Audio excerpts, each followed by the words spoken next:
കുടുംബ കോടതി വിഷയങ്ങളുമായി ബന്ധപ്പെട്ട് വരുന്ന പുതിയൊരു വീഡിയോയിലേക്ക് എല്ലാവർക്കും സ്വാഗതം. വീഡിയോ കാണുന്ന ആർക്കെങ്കിലും കുടുംബ കോടതി വിഷയങ്ങളുമായി ബന്ധപ്പെട്ട് എന്തെങ്കിലും സംശയങ്ങളുണ്ടെങ്കിൽ കോൺടാക്ട് ചെയ്യാം. WhatsApp number +91 79 94 97 14 19. ഒരു വട്ടം വിളിക്കുവാനുള്ള കൺസൾട്ടേഷൻ ഫീസ് 500 രൂപ ഗൂഗിൾ പേ ചെയ്യാം.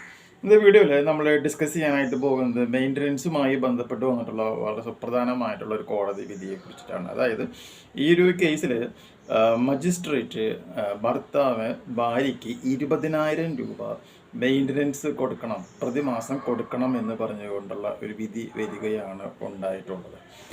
തുടർന്ന് ഭർത്താവ് ഇതൊരു നീതി ഇല്ലാത്തൊരു കാര്യമാണ്, അതുകൊണ്ട് തന്നെ ഇതിൽ കാര്യമായ മാറ്റങ്ങൾ വരുത്തണം എന്ന് പറഞ്ഞുകൊണ്ട് ഹൈക്കോടതിയിലേക്ക് പോവുകയാണ് ഉണ്ടായിട്ടുള്ളത്. അപ്പോൾ ഹൈക്കോടതി നോക്കിയ പോയിന്റ് എന്താണെന്ന് വെച്ചിട്ടുണ്ടെങ്കിൽ ഈ 20,000 രൂപ എങ്ങനെയാണ് കോടതി കണ്ടെത്തിയത് എന്നുള്ളതാണ്.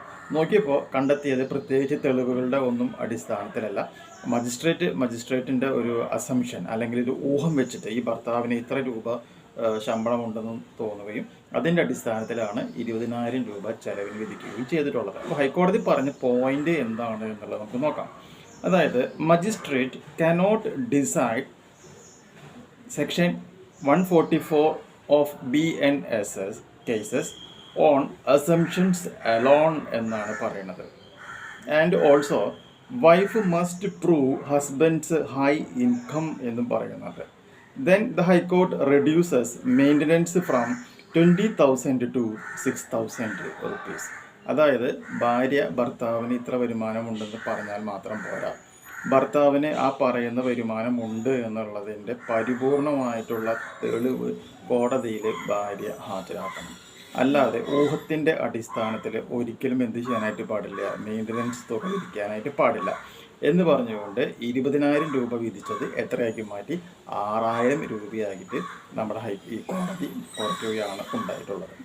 അപ്പോൾ അതുകൊണ്ട് തന്നെ പറയാനുള്ളത് എന്താണെന്ന് വെച്ചിട്ടുണ്ടെങ്കിൽ ഒരു കേസ് കോടതിയിൽ വന്നു കഴിഞ്ഞിട്ടുണ്ടെങ്കിൽ ഭാര്യയും ഭർത്താവും നിർബന്ധമായിട്ടും അവരുടെ asset liabilities expenditure form fill ചെയ്ത് കോടതിയിൽ സമർപ്പിക്കണം. മൂന്നാമതായിട്ട് അങ്ങനെ സമർപ്പിച്ച ഫോം രണ്ട് കൂട്ടർക്കും എന്ത് ചെയ്യാനായിട്ട് പറ്റും, കോർട്ട് അപ്ലിക്കേഷൻ ഇട്ടുകൊണ്ട് കോടതിയിൽ നിന്ന് മേടിക്കാനായിട്ട് പറ്റും. ആ കിട്ടുമ്പോൾ അതിൽ ഭർത്താവ് എന്തെല്ലാം കാര്യങ്ങളും മറച്ചു വെച്ചിട്ടുണ്ട്, ഭാര്യ എന്തെല്ലാം കാര്യങ്ങളും മറച്ചു വെച്ചിട്ടുണ്ട് എന്നുള്ളത് നമുക്ക് അറിയാനായിട്ട് പറ്റും. അപ്പോൾ ഏതെങ്കിലും കാര്യങ്ങൾ മറച്ചു വെച്ചിട്ടുണ്ടെങ്കിൽ ആ മറച്ചു വെച്ചിട്ടുള്ള സാമ്പത്തികമായിട്ടുള്ള കാര്യങ്ങൾ നമുക്ക് കോടതിയിൽ ബോധിപ്പിക്കാം, അതിൻ്റെ തെളിവും നമുക്ക് കോടതിയിൽ ഹാജരാക്കാം. അങ്ങനെ നമുക്ക് എന്ത് ചെയ്യാൻ പറ്റും, ഈ മെയിൻ്റനൻസ് എമൗണ്ടിൻ്റെ കാര്യത്തിൽ തീരുമാനമാക്കാൻ പറ്റും. അല്ലാതെ ഊഹത്തിൻ്റെ അടിസ്ഥാനത്തിൽ ഒരു കാരണവശാലും മെയിൻ്റനൻസ് നിർണ്ണയിക്കാൻ പാടില്ല എന്ന് തന്നെയാണ് കോടതി വീണ്ടും പറയുന്നത്. ക്ലിയർ ആയില്ലേ? സോ ഈ ഇൻഫോർമേഷൻ